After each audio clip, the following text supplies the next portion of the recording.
नमस्कार, 99 न्यूज के इस बुलेटिन में आपका स्वागत है और इस वक्त आपके साथ मैं हूं दीपाली श्री। सीधे रुक करते हैं खबरों की ओर। निरसा के चिरकुंडा थाना क्षेत्र के तालडंगा हाउसिंग कॉलोनी में दिन दहाड़े विनोद झा की गोली मारकर हत्या कर दी गई। जहां करीब 2:45 बजे दुर्गा मंदिर के सामने बैठकर ताश खेल रहे थे, उसी समय दो अपराधी पहुंचे और नजदीक से गोली मार दी। एक गोली पीठ और एक गर्दन में लगी। मौके पर इनकी मौत हो गई। हत्या के बाद अपराधी भाग निकले। सूचना मिलते ही चिरकुंडा पुलिस पहुंची। शव को पोस्टमार्टम के लिए धनबाद भेज दिया गया। वह कुछ दिनों पहले तक लोजपा नेता मिंटू कश्यप के पीए थे। अभी वह उनके साथ नहीं थे। पुलिस मामले की जांच कर रही है। घटना के बाद कॉलोनी में दहशत का माहौल है।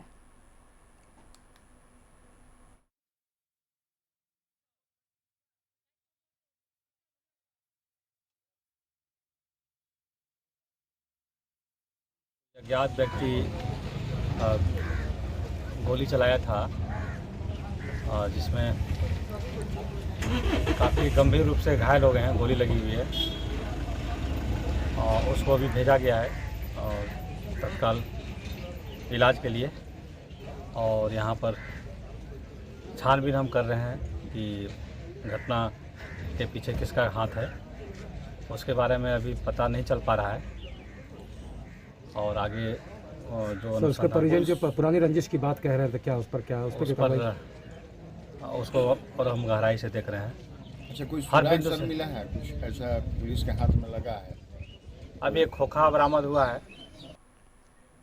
जरिया थाना क्षेत्र के डेको आउटसोर्सिंग परियोजना में आज एक कार चालक अनियंत्रित होकर दोबारा खाद में गिर गया, जिससे युवक गंभीर रूप से घायल हो गए और कार भी क्षतिग्रस्त हो गया, जिससे परियोजना के क्रेन से कार को खदान से बाहर निकाला गया है। प्रत्यक्षदर्शी सुरेश सिंह ने बताया कि युवक कतरासगढ़ का रहने वाला है। वह इसी परियोजना में कार्य करता था। घटना के बाद युवक की स्थिति नाजुक बताई जा रही है। लोगों ने उसे इलाज के लिए अस्पताल पहुंचा दिया है।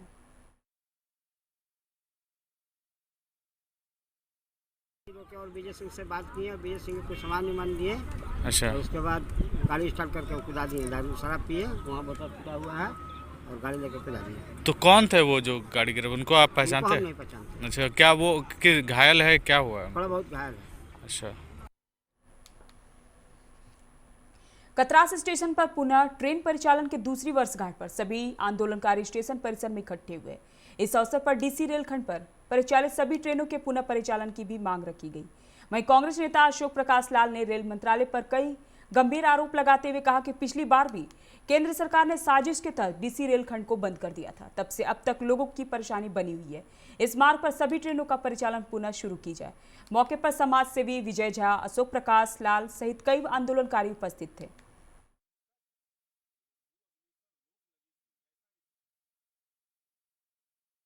कतरास चंद्रपुरा रेल खंड पर 620 दिन रेलबंदी के बाद आज ही के दिन 24 फरवरी 2019 को पुनः रेल सेवा प्रारंभ हुआ था।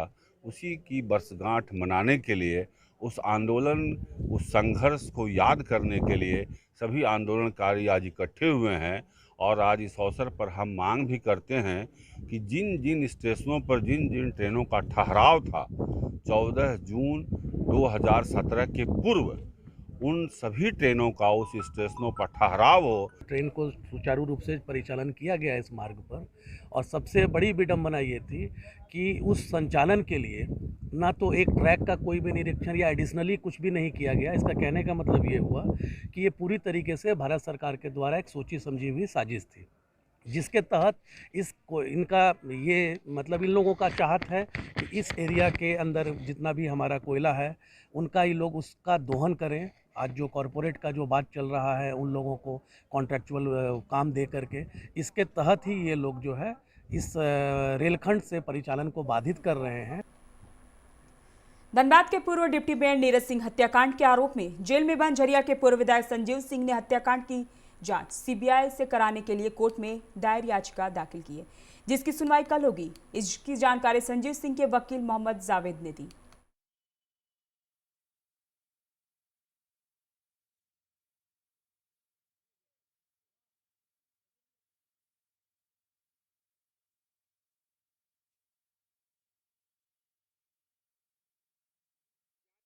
इसका ये जरूरी था कि इसकी इन्वेस्टिगेशन सीबीआई करे, क्योंकि हम लोग स्थानीय पुलिस ने जो अनुसंधान उपरांत दस्तावेज न्यायालय में समर्पित किया था, उसको देखने से ये प्रतीत हुआ कि स्थानीय पुलिस इन्फॉर्मेंट पार्टी के प्रभाव व दबाव में आकर निष्पक्ष जांच नहीं किया है। और इसी कारण जो है विवश होकर हम लोगों ने माननीय उच्च न्यायालय झारखंड में फॉर्मर एमएलए झरिया श्री संजीव सिंह की तरफ से सीबीआई इन्वेस्टिगेशन के लिए क्रिमिनल दाखिल किया था। वो मामला कल ऑनरेबल जस्टिस आनंदा सेन के न्यायालय में सूचीबद्ध है। संभवतः कल उसमें सुनवाई होगी। ये अपेरेंटली आप देखेंगे और माननीय न्यायालय भी जब ये देखेंगी पूरी मामला को, तो ये पूरी तरह से स्पष्ट है कि केस के अनुसंधानकर्ता महोदय जो थे उन्होंने जो है महत्वपूर्ण तथ्यों को नज़रअंदाज किया और बहुत सारे ऐसे महत्वपूर्ण तथ्य हैं जिस पे उन्होंने अनुसंधान किया, मगर चूंकि वो इन्फोर्समेंट के केस को प्रभावित कर रहा था उसको उन्होंने छिपा लिया। ना सिर्फ उन्होंने ये किया बल्कि उन्होंने इन्फोर्समेंट पक्ष के साथ मिलकर उनके दबाव में, उनके प्रभाव में आकर बहुत से गलत दस्तावेज न्यायालय में समर्पित किया है, जो एक सीरियस ऑफेंस है।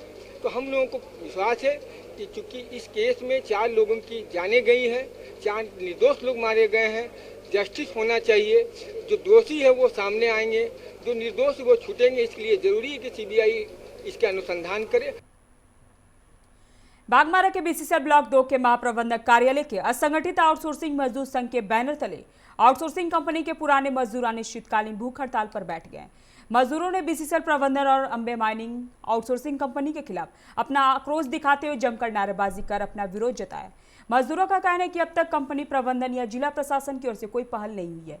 इस भूख हड़ताल में कई मजदूरों की स्थिति भी बिगड़ती जा रही है।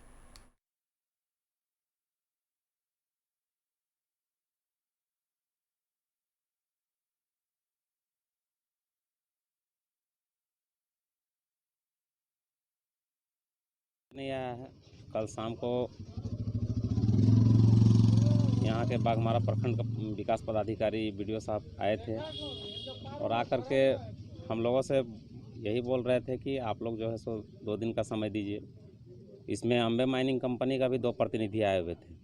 उन लोगों ने भी कहा कि 2 दिन का समय दे दीजिए, हम लोग हायर अथॉरिटी से बात करके बताएंगे। हमारा कहना है कि जब इतना दिन हो गया, 1 महीना का समय लेकर के बोला था नियोजन दे देंगे, 1 महीना क्या 1.5 महीना से पार हो गया, उसके बाद अभी तक नियोजन नहीं दिया। तो हायर अथॉरिटीज़ क्या इतना दिन तक बात नहीं किया है? और अगर बात किया होता तो फिर ये नौबत नहीं आता, हम लोग भूख हड़ताल में।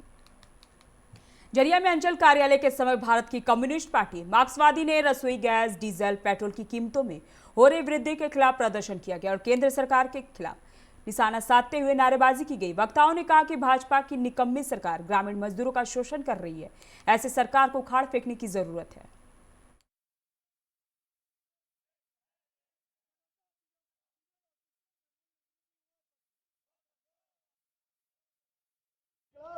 जो महंगाई बढ़ाने वाली रोज रोज पेट्रोल और डीजल का कीमत बढ़ रहा है उसे वापस लिया जाए।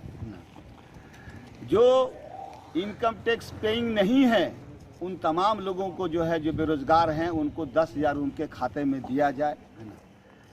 उसके साथ साथ जो हमारी भाईचारा है, हमारी जो एकता है, उसके ऊपर जो है भारतीय जनता पार्टी की सरकार, उनके नुमाइंदे लगातार हमारी भाईचारा एकता पर कुठाराघात कर रहा है, सांप्रदायिक माहौल खराब करना चाह रहे हैं। ऐसे समय में भारत की कम्युनिस्ट पार्टी मार्क्सवादी पूरे देश की आम जनता को संगठित करके ये भारतीय जनता पार्टी की सरकार को उखाड़ देने के लिए आज हम लोगों ने ये प्रदर्शन और धरना दिए हैं। संत निरंकारी मिशन के गुरु महाराज बाबा हरदेव सिंह महाराज के 67वीं जयंती पर संस्था के धनबाद शाखा द्वारा पौधरोपण अभियान चलाया जा रहा है, जिसके तहत आज बीसीसीएल के केशलपुर कोलेरी श्रमिक कॉलोनी के समीप स्थापित पारसनाथ उद्यान में भी सक्रिय सदस्य राजेंद्र शिवहरे के नेतृत्व में भी पौधरोपण किया गया। मौके पर झारखंड प्रभारी जीएस मित्तल और उनकी पत्नी पीके मित्तल सहित कई लोग मौजूद थे।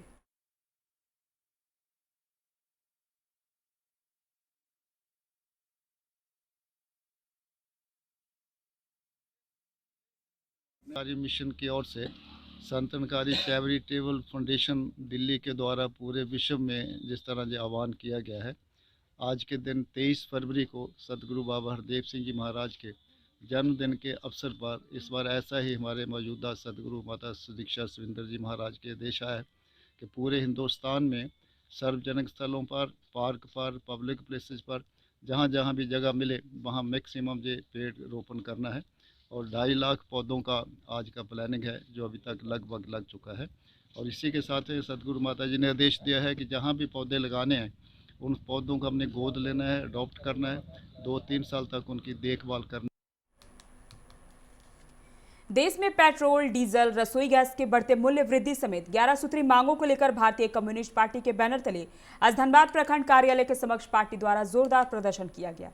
इस दौरान केंद्र सरकार के खिलाफ जमकर नारेबाजी की गई।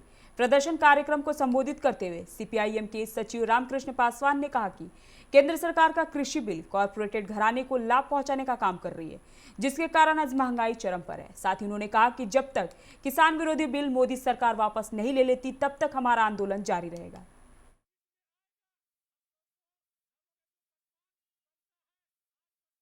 जो जन विरोधी नीतियां केंद्र सरकार मोदी के नेतृत्व में जो थोपी जा रही है, भारत की कम्युनिस्ट पार्टी मार्क्सवादी ने देशव्यापी ऐलान किया कि 15 से लेकर के 28 फरवरी तक हम लोग इस अभियान चलाएंगे, इस सरकार के खिलाफ, और जनता के बीच में जाएंगे, इनकी जो काली करतूतें हैं उसको रखेंगे। दूसरी तरफ हम लोग इस कार्यक्रम में किसानी क्षेत्र का जो आंदोलन चल रहा है, किसानों को जो आंदोलन चल रहा है, उसको हम लोग समर्थन कर रहे हैं। सरायकेला जिला समर न्यायालय के निर्वाचन कार्यालय भवन में ई मतदाता पहचान पत्र डाउनलोड सेंटर का उद्घाटन डीसी अरवा राजकमल ने किया। इस दौरान उपायुक्त ने सेंटर पर ई मतदाता पहचान पत्र ऐप में कार्ड डाउनलोड किए जाने संबंधी जानकारी प्राप्त की। डीसी अरवा राजकमल ने कहा कि नेशनल वोटर सर्विला पोर्टल के माध्यम से जितने भी वोटर हैं वो अपना ई मतदाता पहचान पत्र ऐप डाउनलोड कर सकते हैं। यह सुविधा भारत निर्वाचन आयोग द्वारा प्रारंभ किया गया। मौके पर डीडीसी प्रवीण कुमार गागराई, रामकृष्ण कुमार, जिला उप निर्वाचन पदाधिकारी प्रियंका सिंह समेत कई लोग मौजूद थे। वो अपना वोटर कार्ड डाउनलोड कर सकते हैं। तो ये सुविधा भारत निर्वाचन आयोग ने चालू किया है। इसी शुभ अवसर पे जिला स्तर पे भी एक उद्घाटन करने का मौका मुझे मिला, और इसके जितने भी वोटर कार्ड धारी हैं, यदि उनके पास कोई जेरॉक्स कॉपी हो या अपना एपिक नंबर अगर जानते हैं, तो कहीं से भी, यानी अपने लैपटॉप से भी, अपने कंप्यूटर से भी, अपने कार्यालय के कंप्यूटर के माध्यम से भी अपना एपिक कार्ड डाउनलोड कर सकते हैं। अभी के बुलेटिन में फिलहाल इतना ही। अब बने रहे 99 न्यूज़ के साथ। नमस्कार।